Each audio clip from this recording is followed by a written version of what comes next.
Magandang araw, ako po si JM De Jesus para sa Pasada Balita ngayong alas 2. Nagtambala ng ilang ahensya ng gobyerno upang matulungan ang mga negosyo na nasa sektor ng turismo.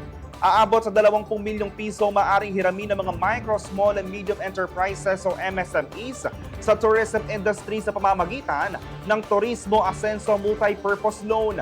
Hatid ng Small Business Corporation o SB Corp ang programa na naglalayong mapalakas ang business operations at pag-ibayuhin pa ang kalidad ng serbisyo mula tourism sector sa mga bumibisitang turista.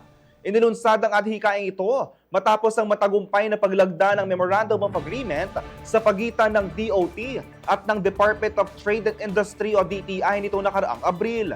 Makakatulong ang Turismo Ascenso Multi-Purpose Loan na maka-access ng low-interest financing ang mga tourism-related businesses para mapabuti ang kanilang produkto at serbisyo. Ayon kay Tourism Secretary Cristina Garcia Frasco, 8.9% ang kontribusyon ng turismo sa GDP at nagbibigay ng trabaho sa mahigit 6.75 million Pilipino.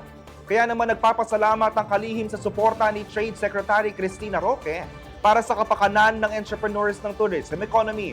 Ang mga qualified applicants ay maaaring umutang ng 20 million pesos na may competitive interest rate na 1% per month sa diminishing balance basis. Para sa non-collateral loans, ang mga bagong borrowers ay pwedeng maka-access ng hanggang 3 million pesos repayment terms na hanggang 5 taon.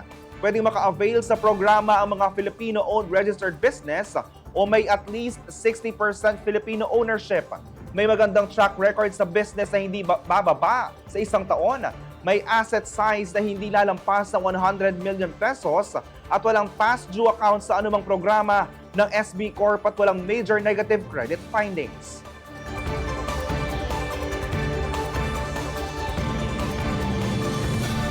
Abangan ang iba pang mga ulat at updates sa Pasada Balita mamayang alas 4 ng hapon. Ako po si JM De Jesus. Magandang araw po.